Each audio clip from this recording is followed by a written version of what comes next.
Bienvenidas y bienvenidos a un programa más del Desfiladero. Como cada miércoles, hoy pondremos sobre la mesa un tema que ha estado en conversación cada semana y de a poquito. Y es la conformación de lo que será el nuevo gabinete de la presidenta electa. A partir del 1 de octubre, estos hombres y mujeres nombrados por la doctora Claudia Sheinbaum se dedicarán a abordar el llamado segundo piso de la Cuarta Transformación. Pero antes de empezar a conversar y discutir con los grandes invitados que tenemos el día de hoy, vamos a ver una cápsula que prepararon nuestros compañeros de producción. La mesa está puesta y muy pronto, el 1 de octubre, los invitados darán pistas y armarán un engranaje que dejará ver cómo será el gobierno en un periodo en el que por primera vez en la historia de México, la batuta la llevará una mujer. Sí, una mujer en la que el electorado depositó su confianza con 35.9 millones de votos. Una mujer que apuesta por un equipo comprometido que refleja paridad y en el que su pilar principal es la continuidad de la Cuarta Transformación. Experiencia, conocimiento y juventud es lo que caracteriza a estos hombres y mujeres. Las expectativas para el nuevo equipo de gobierno son continuar con las prioridades y enfrentar nuevas metas, y para ello echarán mano de la mayoría calificada con el Congreso que les ayudará a impulsar políticas claras y con ello consolidar el rumbo para cumplir con la filosofía de primero los pobres. Lázaro Cárdenas Batel será el jefe de la oficina de la Presidencia de la República. Ernestina Godoy, consejera jurídica de la Presidencia. Rogelio Ramírez de la O continúa como secretario de Hacienda y Crédito Público. Rosa Isela Rodríguez fungirá como secretaria de Gobernación. Omar García Harfuch será el secretario de Seguridad. Raquel Buenrostro ahora ocupará la Secretaría de la Función Pública. Marcelo Ebrard ocupará la Secretaría de Economía. Alicia Bárcena ocupará la Secretaría de Medio Ambiente y Recursos Naturales. La Secretaría de Relaciones Exteriores estará a cargo de Juan Ramón de la Fuente. Luz Helena González fungirá como la Secretaria de Energía. David Kershonovic será el secretario de Salud. En la Secretaría del Bienestar permanece Adriana Montiel. Julio Verdeguesa Cristán asumirá la Secretaría de Agricultura. La Secretaría de Desarrollo Agrario, Territorial y Urbano tendrá el liderazgo de Edna Elena Vega. El hoy presidente de Morena, Mario Delgado, será el secretario de Educación Pública. Rosaura Ruiz Gutiérrez, la secretaria de Ciencia, Humanidades, Tecnología e Innovación. En la Secretaría del Trabajo continúa Marat Bolaños López. Josefina Rodríguez Zamora fue nombrada para la Secretaría de Turismo. El secretario de Comunicaciones y Transportes será Jesús Antonio Esteba Medina. La hoy secretaria de Cultura de la CDMX, Claudia Curiel de Icaza, será la secretaria de Cultura a nivel federal. José Antonio Peña Merino dirigirá la Agencia de Transformación Digital y Telecomunicaciones. Las carteras de Marina y Defensa aún están por develarse. La doctora Claudia Sheinbaum será la primera comandante suprema de las Fuerzas Armadas. ¿Qué aceptación tendrá en una estructura históricamente masculina en la que menos del 20% son mujeres? Otro tema que lleva muchas aristas. El desfiladero. Y para conversar de este gabinete, que sería nuevo gabinete de nueva administración, no nuevo gabinete porque es el primero de Claudia Sheinbaum, vamos viendo poco a poco, ya nos hicieron esa correcta aclaración. Tenemos a grandes invitados, a Alex González Ormerod, historiador y escritor, Ingrid Urgelles, abogada y doctora en literatura, y Alex Pineda, internacionalista y asesor en comunicación. Compañeros, compañera, bienvenidos. Yo, la verdad, es que cada día que pasa de este nuevo gabinete se me van ocurriendo cosas, ¿no? Y tengo una visión, yo, muy personal, pero sí me gustaría que como primer saque, pues nos cuenten sus impresiones, ¿no? Y a ver qué nombres van saliendo aquí como si fuera de la Barney Bolsa. Entonces, empezamos por acá con Alex. ¿Cuál es tu impresión de este gabinete? Muchísimas gracias, muy buenas noches a todos, un gusto compartir esta mesa con ustedes. Mis impresiones, viendo justamente ahorita esta cápsula que nos presentaban, me llama mucho la atención que por lo menos 5 de los futuros secretarios habían trabajado en el gabinete anterior. A esto que nos marca una línea de continuidad del proyecto, de transformación, tomando por supuesto también la experiencia que ellos traen, ¿no? En diferentes carteras, pero justamente creo que la doctora tomó mucho en cuenta este tema. Otro de los que me llama, por supuesto, también la atención, el perfil académico que trae, ¿no? Tenemos por lo menos 11 egresados de la UNAM. Creo que esto dará, por supuesto, al gabinete pues una visión más social y humanista. Creo que eso es bien importante considerarlo también. Esto serían mis primeras impresiones. Continuidad, pero también, no sé, ¿de qué parte del gabinete del presidente López Obrador? ¿Sí ves mucha continuidad, Ingrid? Hay algo de continuidad. Hay 3 perfiles que son de continuidad, como Ramírez de la O, Ariadna Montiel o Marat, por ejemplo, que ellos permanecen en su cargo. Y hay unas continuidades a medias que en el fondo hay un enroque de secretarías, como por ejemplo Rosa Isela, ¿no? que pasa de una secretaría bien poderosa, que es de seguridad, a la más poderosa, ¿no? que es la de gobernación. Y en el caso, por ejemplo, de Alicia Bárcena también, que va a hacer un enroque, y en el caso de Raquel Buenrostro. Es decir, son 6 perfiles que son de continuidad en el sentido de que vienen del gobierno del presidente Andrés Manuel López Obrador y pasan a este nuevo gobierno de Claudia Sheinbaum. También hay otro perfil, que yo diría que es un perfil de edades más juveniles, por así ponerlo, no juveniles, pero con menor edad, que son personas cercanas a Claudia Sheinbaum que trabajaron en la Ciudad de México. Ese también es otro perfil, ¿no? Que son personas que quizás no vienen de la continuidad del gobierno federal, pero vienen de la continuidad del gobierno en la Ciudad de México. Y están este primer, diría yo, el primer grupo de nombramientos que se hizo, que son personas ya mayores, que son personas con mucha experiencia, donde hay 3 ex cancilleres, donde se nombra Marcelo Ebrard, o sea, pensemos en eso también. Y ese primer saque fue, como yo diría, ¿no? una señal muy fuerte para los mercados, porque estábamos recién poselecciones, entonces que el dólar había bajado, qué sé yo. Entonces ese primer saque, que fue Marcelo Ebrard, Alicia Bárcena, Rosaura Ruiz, Ernestina Godoy, Juan Ramón de la Fuente y Verdeguer, todo ese perfil fue un poco para calmar los mercados, para demostrar que esto no es tan de izquierda, que esto no va a ser tan rupturista, que esto no van a haber operadores políticos, al menos en ese momento. Y el de los operadores políticos, que es el tercer nombramiento, donde está la misma Rosa Isela, pero ahí están los cuestionables, diría yo, ¿no? Ándale, los cuestionables. Lo voy a dejar ahí. También decías eso de poderosa como la Secretaría de Seguridad y poderosa la Secretaría de Gobernación, pero yo me acuerdo mucho de lo que decía el presidente, que no es el cargo, sino el encargo. Y ahí eso me gustaría, ya brinquemos a empezar a ver los encargos que tiene cada uno, ¿no? Que eso es muy interesante. Yo quiero regresar un poco a este dale. concepto de la continuidad. ¿Qué tipo de continuidad tenemos aquí entre vasos? Tenemos un tipo de continuidad para darle certeza a los mercados, que es apoyarse de la experiencia. Eso es lo que conviene de ser un gobierno que sucede a un gobierno aliado, digamos. Puedes heredar una experiencia que ya es preexistente y que puede calmar a los mercados cuando están un poco preocupados. Nos habla mucho el orden en que se presentaron, ¿no? El primero fue la presentación de la continuidad. Tranquilos todos. De hecho, Ramírez de la O entra en llamada con los mercados internacionales el día después de ser nombrado. Entonces eso ya nos empieza a dar. Marcelo Ebrard es la mano experimentada en la cuestión del TEMEC. Entonces aquí otra vez tenemos tranquilidad en mercados. El segundo ya se vuelve un poco más político y el tercero creo que también es interesante, ¿no? Que es, como dices, es la nueva camada y podemos hablar un poco más de esto, que es justamente hacia dónde vamos. La continuidad de la tranquilidad y luego la continuidad de lo que quiere transmitir Claudia Sheinbaum. Yo creo que la continuidad de la Ciudad de México es lo que más me interesa a futuro. El gabinete que asciende. Muy chilango, ¿no? También. Pues es la gente que conoce, ¿no? A fin de cuentas. Y parece ser, como bien dice mi tocayo, es gente bastante preparada dentro de los rubros en lo que están hablando. Si quieres podemos hablar después de la Secretaría de Energía, que yo creo que ese va a ser un perfilamiento y una dirección de viaje bastante interesante. ¿Quieres hablar de la Secretaría de Energía? No, un poquito nada más complementar a lo que decía mi tocayo. Yo me gustaría tocar 3 elementos que he visto que creo que son importantes. Justamente la preparación académica, ¿no? El perfil que traen todos ellos, la experiencia, que sin duda es fundamental y va mucho ligado con lo que decías, el encargo que van a enfrentar. Cómo lo van a hacer, es fundamental que muchos de ellos tengan esta experiencia y, por supuesto, la personalidad, ¿no? El tipo de personalidad que tiene cada uno de ellos. Me llama mucho la atención, por supuesto, el nombramiento Rosa Isela, ¿no? Que pasa de la cartera de la Secretaría de Seguridad Pública ahora a Gobernación. Cuando vemos una personalidad que ella ante los medios, pues es un poco tímida, ¿no? Le cuesta trabajo, digo, es muy buena operadora, pero le cuesta mucho trabajo estar al frente de los medios. Veamos ahora justamente cómo se desempeña en esta faceta, ¿no?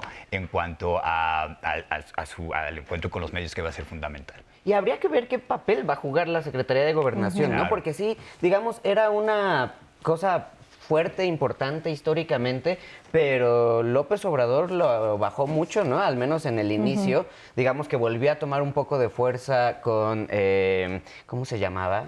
Que también fue candidato. Adán Augusto López, tomó un poquito de fuerza Adán Augusto López. Sí. Y sobre todo tomó fuerza con Luisa Alcalde, pero Sí. fuera de eso, Gobernación, digamos, ya no es lo que era antes. Claro. ¿Cómo ver eso? Porque otra vez, a mí me gusta, a ver, pensar en eso, ¿no? Decíamos, se mueve, por ejemplo, Alicia Bárcena, ¿no? A la Secretaría del Medio Ambiente, que yo creo que eso significa que la Secretaría del Medio Ambiente va a tomar una relevancia que no ha tenido hasta ahora, ¿no? Sí, igual que la función pública. El meter ahí a Raquel Buenrostro también está mandando varios mensajes. A mí me gustaría verlo por allí, no tanto de dónde les tocó, sino los personajes que están, digamos, dándole otra fuerza. Bueno, en el caso de Rosa Isela, ella le tocó durante el periodo de López Obrador vincularse con los militares. Esa fue su labor. Y ahora vemos que Omar García Harfuch va a quedar a cargo de la Secretaría de Seguridad. Sin embargo, la Guardia Nacional se va a ir a la Sedena.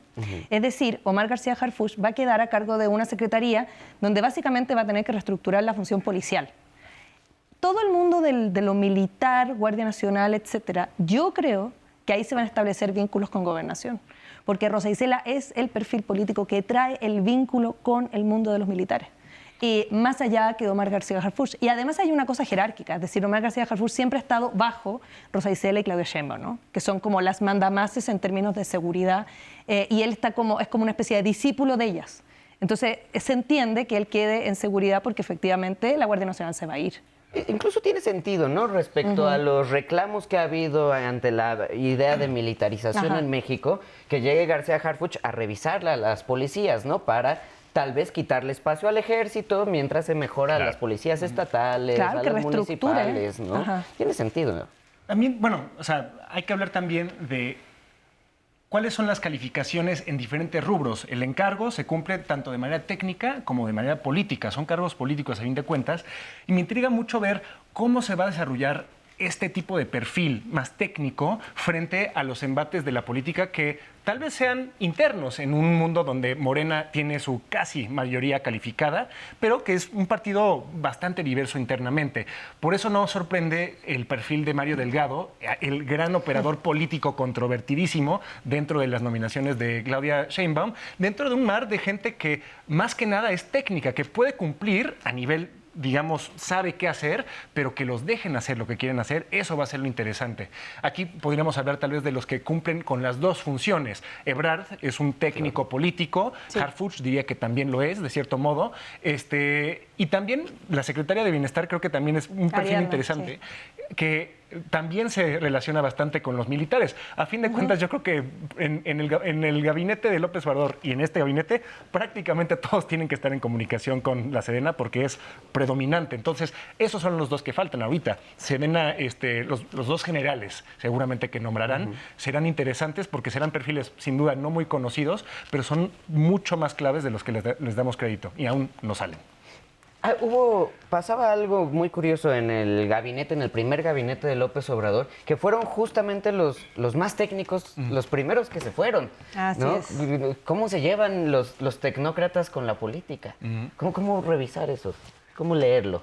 Porque van a estar vapuleados. Sin duda, tocas un punto muy importante, Esra, y va a ser interesante ver cómo se desarrollan. A mí me llama, por ejemplo, la atención el nombramiento en la Secretaría de Educación Pública, no solo a mí, seguramente a muchos, ¿no? Donde justamente vemos la experiencia que trae, ¿no? En algún momento pues, fue secretario de Educación, acompañando a Marcelo Ebrard, pero creo que debemos de tomar en cuenta y no dejar a un lado lo que significa educación pública en todo el tema del magisterio, lidiar políticamente con el magisterio. Entonces, creo que debes de tener ahí realmente una persona capaz y preparada que justamente tenga estabilidad política, ¿no? Donde un magisterio, ustedes saben, pues puede detonarte una huelga nacional y parar pues, uno de los aspectos más importantes en nuestro país, la educación. Entonces, yo creo que la doctora midió muy bien todos estos aspectos, justamente lo técnico y lo político, porque, como dices, hay veces que los primeros en irse son los técnicos, ¿no? Que te prometen o pensarías que tienen la mejor preparación y ya durante el ejercicio de su encargo, pues no es así. Aunque sí agregaría que se me hace tal vez hasta más complejo que eso, porque el abrazo al CENTE ya se lo habían dado. O sea, el líder ya está en el Senado, básicamente. ¿No? Y exacto. Mientras que la CENTE odia a Mario Delgado justamente por ese charrismo. Entonces, unas por otras, el CENTE tiene más gente a fin de cuentas, entonces sospecho que tienes la razón, pero también es cómo opera políticamente Mario Delgado en la Secretaría de Educación, no sé si sea un premio para moverlo después, que es otra vez lo que estamos diciendo, ¿no? Continuidad para literalmente empezar a arrancar motores en lo que empieza el gobierno y luego continuidad en realidad del mensaje y cómo quiere que opere a mediados de sexenio, Claudia. Ahora, igual con Mario Delgado, yo tengo una opinión, o sea, estoy de acuerdo en que es un operador político y que está ahí para operar, pero es la SEP. Y ahí uno se pregunta, a ver, el tema de educación, que en este país es clave y que está todo el proyecto de la nueva escuela mexicana, que hay que empezar a echar a andar de manera seria, ¿no?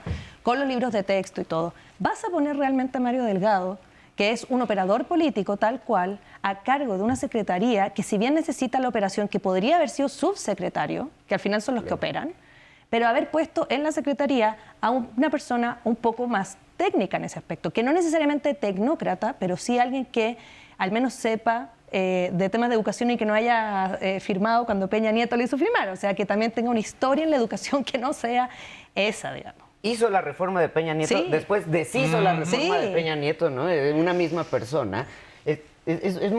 Justamente Mario Delgado es el que más ha saltado, creo, ¿no? Ajá. Y en ese sentido habría que pensar, porque López Obrador tuvo 3 secretarios de educación, ¿no? Fue Esteban Moctezuma, después fue Delfina Gómez, ahora tenemos a Leti Ramírez, que digamos, yo creo que los 3 tenían un perfil incluso más pedagógico que el de Mario Delgado. Habla del corporativismo del que hablas, porque a fin de cuentas la Secretaría de Educación no tiende a ser un lugar donde se prioriza la educación, sino la política. Exacto. Están movilizando a gente, es un gremio titánico que tiene muchísimo poder y que vale la pena controlar o al menos negociar con ellos. Necesitas una persona operadora muy... la gran víctima de esto siendo, por supuesto, la educación. Hay un punto extra en esto, que todos creíamos que iba a ser Rosaura Ruiz, la secretaria de Educación Pública, y pues no, que el CONACYT se convierte en una secretaría. Eso es un apapacho también hacia la academia, ¿no? Y además encargados de las universidades nacionales. Yo creo que hay ahí un tema y una relación con la academia que Claudia Sheinbaum quiere mejorar, pero ¿cómo vas a llevarlo si quieres llegar al segundo piso de la transformación? Y es complejo separar la educación, digamos, en 2 secretarías diferentes. O sea, esa división va a ser muy compleja, porque va a estar desanclada la educación primaria con la educación superior. O sea, vas a tener como 2 perfiles, con 2 ideas, con 2 proyectos diferentes. O sea, la educación requiere continuidad. O sea, tú necesitas tener un solo proyecto que abarque desde que entran preescolar en adelante hasta la educación universitaria. Y aquí es como que se va a dividir. Y claro, la universitaria se va con la parte como del CONACYT, cultura, hacia la investigación científica, etcétera, y lo otro queda a cargo de Mario Delgado. Entonces, la verdad es que, ¿qué es la educación más importante finalmente, no? La educación primaria. Pero es que, no, a ver, a mí me parece muy bien separarlos, porque la SEP es como un monstruo, ¿no? Más bien ordenarlo, Muy pero no sé si grande. separarlo.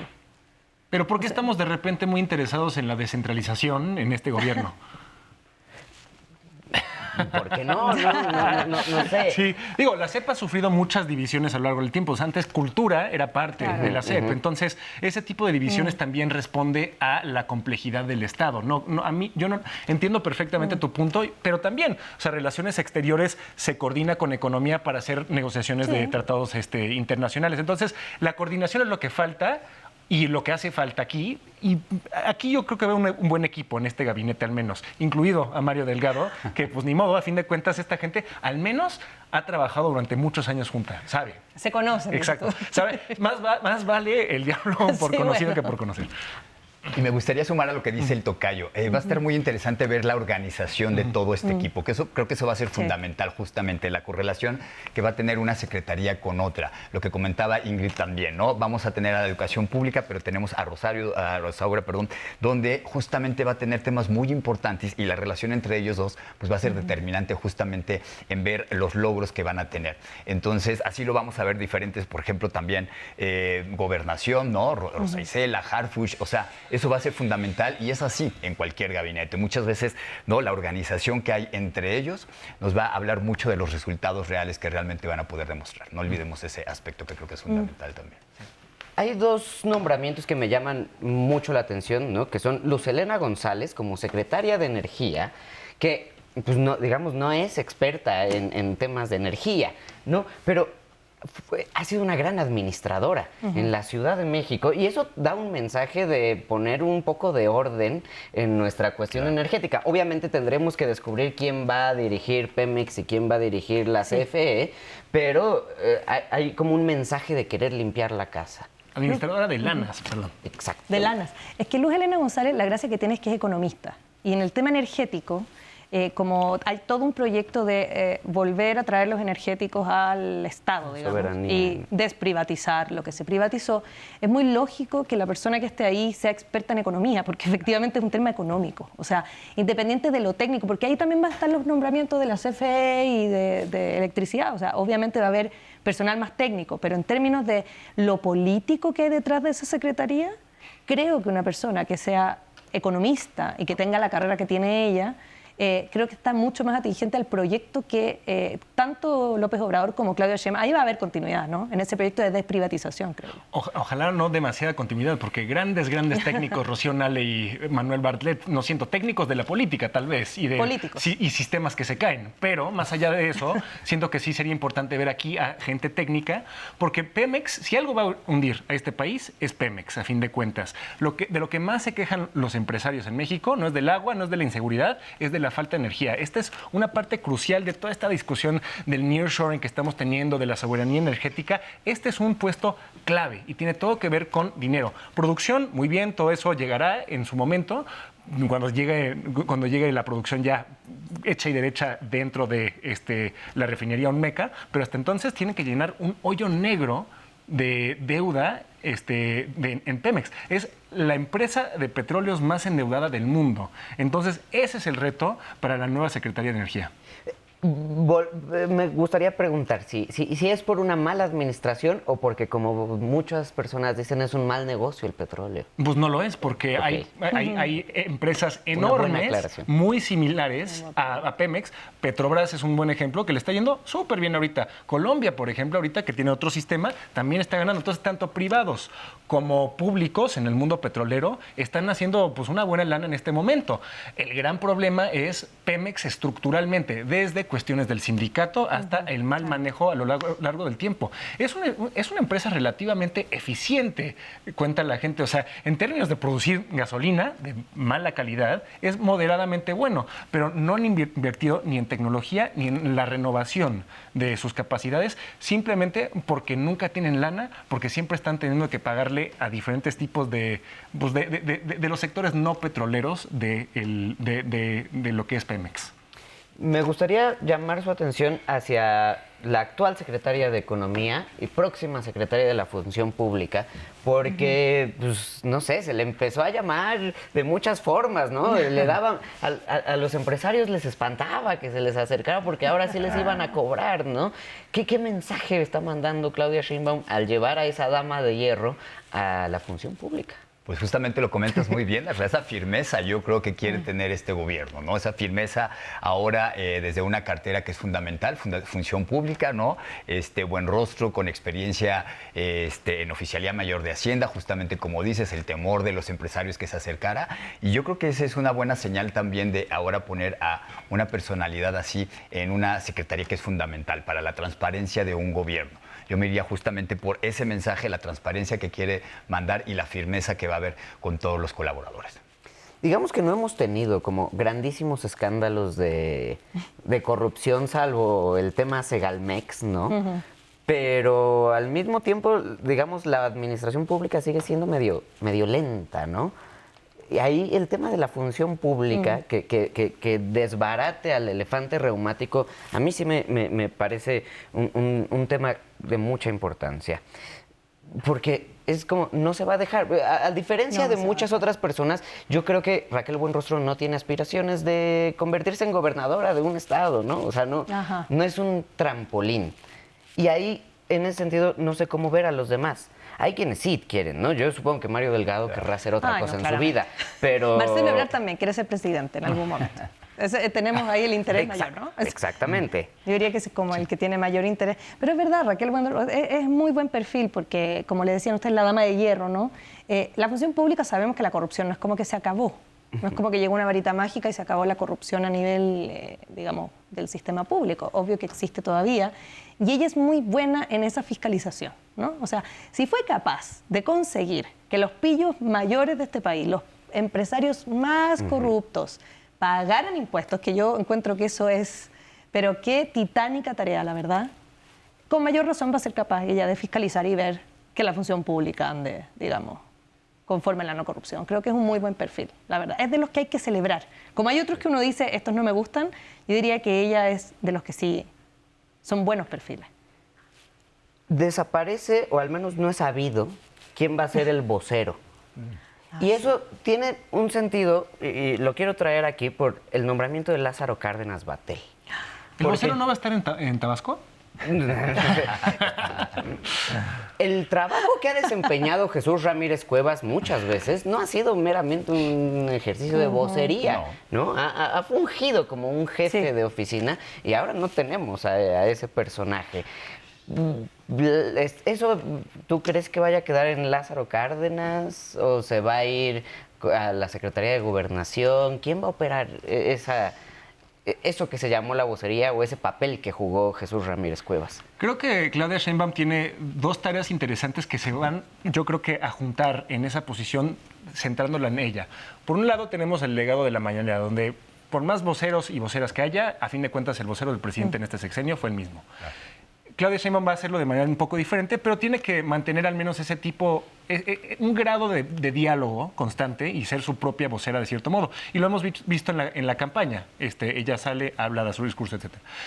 Pero mientras tanto también creo que lo que me intriga mucho de la posición del jefe de la oficina es que pues, es una persona que no sabemos si va a tener un futuro dentro del gabinete más allá de eso, o si en realidad es simplemente el apapacho que necesita en este momento para seguir a lo que sigue. A mí me intriga ver dónde estamos a la mitad del sexenio, porque yo sospecho que muchas de estas figuras que hemos visto, que decimos que no tienen muchas aspiraciones políticas, tienden a ser las más grandes y las más senior, digamos. Entonces, conforme esas vayan saliendo, el secretario de Salud, que viva muchos años, pero tal vez querrá descansar en algún momento a sus 80 y tantos años. 81. Para cuando lleguemos a la mitad del sexenio, digo. Claro. Y esos perfiles van a irse llenando de la gente más joven que está en otras partes del gabinete de Claudia Sheinbaum, que seguramente irán ascendiendo dentro de ese rubro, incluido a Mario Delgado, que es de los jovenazos, de los más viejos, digamos. Entonces, eso es lo que me intriga ver, cómo la continuidad con cambio evoluciona conforme Claudia Sheinbaum va tomando control de su gobierno. Ya están medio puesta la mesa, pero ahora me gustaría que vayamos a escuchar lo que nos dijo la gente en la calle. Salimos, nuestra compañera Vale fue a preguntarle a las personas qué opinan, qué esperan de este gabinete. Vamos a verlo. ¿Qué onda, mi Ezra y todos allá en el desfiladero? Pues nosotros ya somos adictos a los sondeos y ahora queremos salir a preguntarle a la gente qué retos creen que va a enfrentar el nuevo gabinete de la doctora Claudia Sheinbaum, futura presidenta de México. Así que vamos a ver qué nos dicen. Pues más que nada continuar la cuarta transformación y seguir con los proyectos que el anterior presidente tiene encaminados hasta ahorita. Educación, pues en esa parte me gustaría que continuara apoyando a la educación básica, como hasta ahorita las becas que implementó el actual presidente. Y en salud me gustaría que hubieran más plazas para las trabajadoras de base, porque la mayoría son de contrato.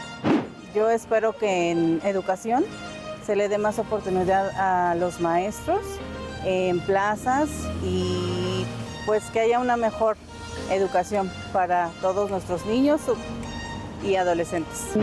Economía, Marcelo Ebrard, pues el reto de la inflación, ¿no? Y la que sea seguridad, pues sí, el crimen organizado. El mayor problema es la falta de presupuesto. No va a haber dinero para hacer cualquier cosa que quieran hacer, porque pues todos se lo han llevado en obras inútiles y innecesarias. Entonces, pues la cosa es saber de dónde van a agarrar dinero. Ese va a ser el mayor reto de todos parejos. Yo creo que tiene muchas dificultades en lo que se trata de nivel seguridad. La seguridad en la Ciudad de México y en México en general está por los suelos. los feminicidios han ido aumentando de una manera exorbitante y ella y su gabinete creo que van a tener que ser un poquito más asertivos al momento de tomar decisiones, sobre todo al momento de poder generar alguna... no sé, alguna consecuencia para los delincuentes, porque creo que son demasiado blandos con ellos y el hecho de que las denuncias sean demasiado engorrosos los trámites, hace que ellos salgan muy rápido. Entonces yo creo que tienen que enfrentar un cambio en ese tipo de cosas. Pues eso fue todo lo que nos dijo la gente. Mierda, tú dinos qué opinas y nosotros regresamos allá al estudio. Muchísimas gracias, Vale, y muchísimas gracias a todos y todos ustedes que nos contestaron, porque creo que nos van marcando las líneas de que es muy difícil, ¿no? Tener expectativas sobre funcionarios públicos, como que no estábamos acostumbrados a eso, ¿no? Pero empieza a llamar la atención que alguien te pueda decir, no, pues es que sí lo de la salud, o el tema de lo laboral de los maestros, ¿no?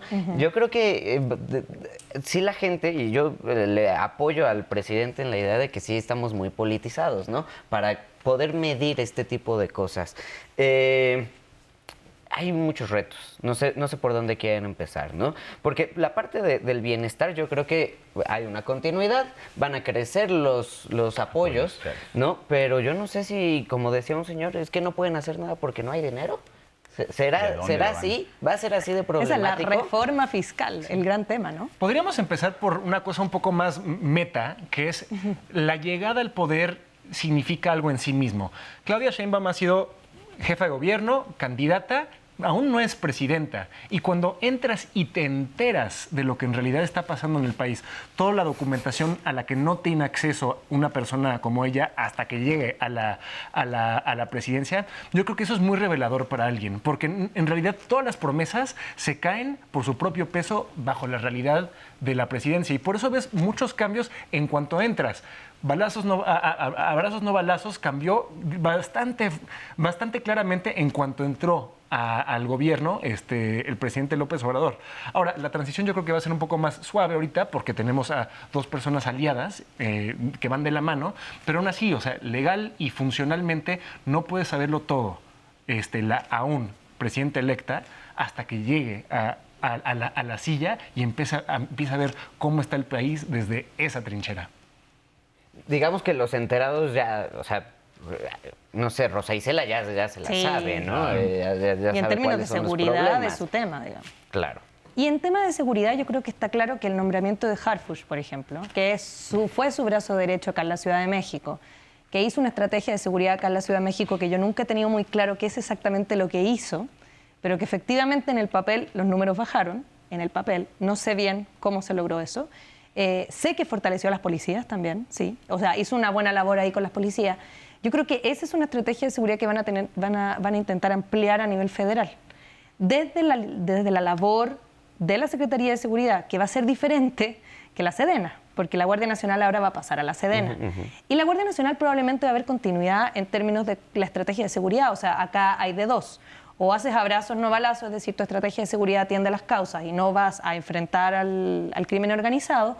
O la otra es que derechamente vayas a hacer una guerra, que dudo que Claudia Sheinbaum elija la versión calderonista de la seguridad. Probablemente va a haber una continuidad con el presidente.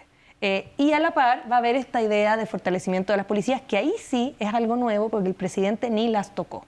O sea, no se hizo cargo de las policías porque dijo, esta cuestión está tan, digamos, corrupta hasta la médula ósea, voy a armar una Guardia Nacional que va a ser un cuerpo civil, no funcionó, se convirtió en un cuerpo militar finalmente, entonces sí va a haber que hacerse cargo ahora de las policías y para eso yo creo que está Omar García Harfuch. Y yo creo que no es de mi preferencia, pero bueno, esa va a ser su función. Creo. Y también era más difícil, ¿no? Porque a diferencia de cuando entró López Obrador, digamos, Morena estaba gobernando 7 estados. Ajá. Ahora va a gobernar 23. Sí, claro. ¿no? Digamos, es muy diferente.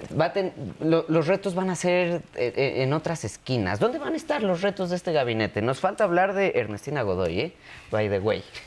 Consejera jurídica, ¿no? Exacto. Sí, sin duda. Yo creo que eso es bien interesante, justamente ver el proceso de transición que va a tener el actual gobierno que está por culminar con ya el futuro gabinete, tema que nos atañe el programa de hoy. Creo que va a haber ahí una transición pues, de los años más recientes en otros gobiernos que hemos visto como muy tranquila, no sé si me explique, ¿no? Es justamente en los temas, como tú dices, cómo llega la presidenta, conocer la información importante, pues bueno, va a tener, creo que todo muy claro, ¿no?